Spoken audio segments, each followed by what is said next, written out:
యేసుక్రీస్తు నామంలో పరిశుద్ధాత్మ ఆశీర్వాదమును ప్రతిరోజు పొందుకుంటున్న ప్రతి ఒక్కరికి హృదయపూర్వక వందనాలు తెలియజేస్తూ ఉన్నాను. ప్రతిరోజు లేవగానే వాక్యమును చదివి ధ్యానిస్తూ ప్రార్థించుకొని పరిశుద్ధాత్మ ఆశీర్వాదం పొందుకున్నట్లయితే ఆ రోజంతా కూడా మరి కుటుంబంలో సంతోషము, నెమ్మది, ఆనందము, ఆ రోజు ఏ పనైనా విజయాన్ని పొందుకుంటూ ఉంటాం. ఎంతోమంది బిడ్డలు మరి సాక్ష్యం కూడా నాకు తెలియపరిచి ఉన్నారు. అమ్మ, ఉదయకాలము లేచి ప్రార్థించుకొని వాక్యం ధ్యానించి పరిశుద్ధాత్మ ఆశీర్వాదం నేను పొందుకోట మా జీవితంలో విజయాన్ని కలిగి ఎన్నో విషయంలో మాకు దేవుడు మరి అనేకమైవి అద్భుతాలు జరిగిస్తూ ఉన్నాడని చెప్తున్నప్పుడు దేవునికి మహిమ కలుగునుగాక. ప్రతిదినము దేవుని గణపరచుటే మనం నేర్చుకోవాలి. దేవుని సంతోషపరిచినప్పుడు దేవుడు మనల్ని కూడా సంతోషపరుస్తూ ఉంటాడు.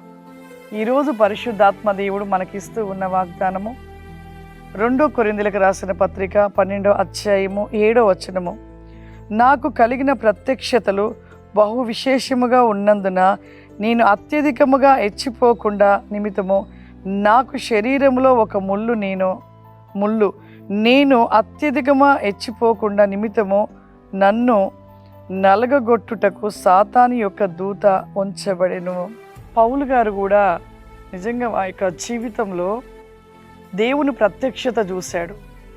3 ఆకాశాలు చూశాడు, ఎన్నో దర్శనాలు చూశాడు. ఇక్కడ తనలో ఒక ముళ్ళు, ఈ ఒక ముళ్ళు పౌలు గారిలో ఉన్న ముళ్ళు నిజంగా తనలో ఒక కండ్ల జబ్బు వంటిది ఉండేది. ఎప్పుడు కూడా అదొక ముళ్ళుగా ఉండేది. అదొక ముళ్ళుగా ఉన్నప్పుడు మన జీవితంలో శరీరంలో ఒక రోగం అనేది ఉండటమును బట్టి మనం అంటే హెచ్చిపోము. మనల్ని మనం సరి చేసుకోవటానికి ప్రయత్నిస్తూ ఉంటాం. ఒక ముళ్ళు అనేది ఉంటే పౌలు గారికి ఎప్పుడు ఆ ఒక ముళ్ళు ఉంచబడేదంట. అది కేవలం ఒక సాతాను ఆజ్ఞాపించబడి మరి ఆ ముళ్ళు పెట్టబడి ఉన్నదంట.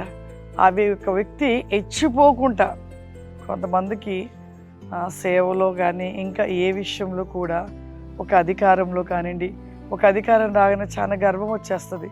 హెచ్చిపోతూ ఉంటారు, హెచ్చుతనంతో ఉంటారు. నేను నా అంతటి వాళ్ళు లేరు అనే ఒక హెచ్చింపుతనంతో ఉంటూ ఉంటారు. మనిషి జీవితంలో హెచ్చింపుతనం చాలా భయంకరం. కానీ పౌలు గారు ఎంత తగ్గించుకొని చేశారంటే వారి పరిచర్య, పౌలు గారి పరిచర్య బహు గొప్పది. ఆ పౌలు గారి యొక్క పరిచర్య గురించి చదువుతుంటే కళ్ళలో నీలాగు.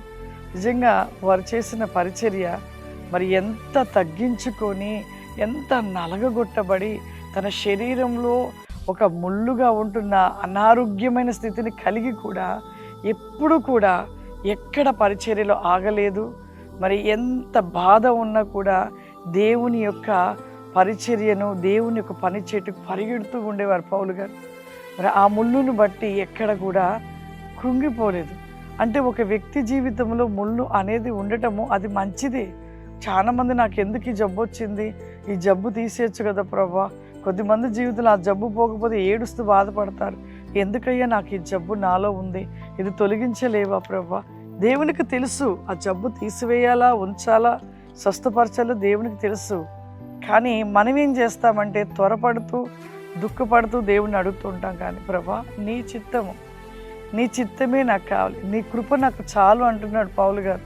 ఆయన కేవలం దేవుని కృపనే కోరుకున్నాడు.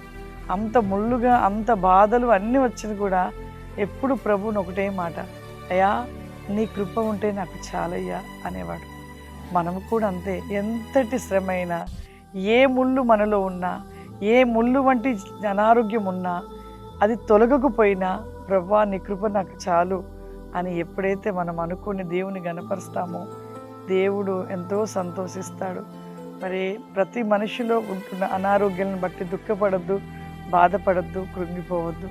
దేవుని పాద సన్నిధులు పెట్టి దేవుని అడిగి దేవుని చిత్తమైతే తొలగిస్తాడు. లేకపోతే అది ఉండినా దానివల్ల మనకు ఏ నష్టము హాని కలగకుండా ప్రభు కాపుదల, ఆయన కృప మనకుంటే ఖచ్చితంగా మనం ఎప్పటికీ ఆరోగ్యవంతులుగానే ఉంటాము. ఎప్పటికీ దీవించబడి ఆశీర్వదించబడుతూ ఉంటాం. ప్రార్థన చేసుకుందాం. సర్వశక్తివంతుడా, దయగల తండ్రి, నీకు వందనాలు చెల్లిస్తున్న ప్రభా. నీవు గొప్ప దేవుడవు నాయన, అద్భుతములు చేయి దేవుడు ప్రభా. యేసయ్యానికి స్తోత్రం. ప్రోగ్రాం చూస్తున్న ప్రతి బిడ్డను కూడా మీరు దీవించండి, ఆశీర్వదించండి. ఐ కెన్ మీ సో బ్లిస్డ్ అండ్ మీ కౌరీ మై క్లిస్టెల్ బికా ఫ్లవరీమా. ప్రతి బిడ్డపై మీ ఆత్మను కుమ్మరించండి నాయన, మీ అభిషేకము చేత నింపండి ప్రభా.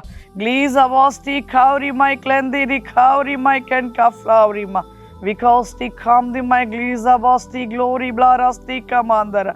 నీ కృప ఆశీర్వాదముల చేత నింపమని యేసు నామం నడుస్తున్నాను తండ్రి, ఆమేన్. God bless you. దేవుడు మిమ్మల్ని దీవించును గాక. ఆమేన్.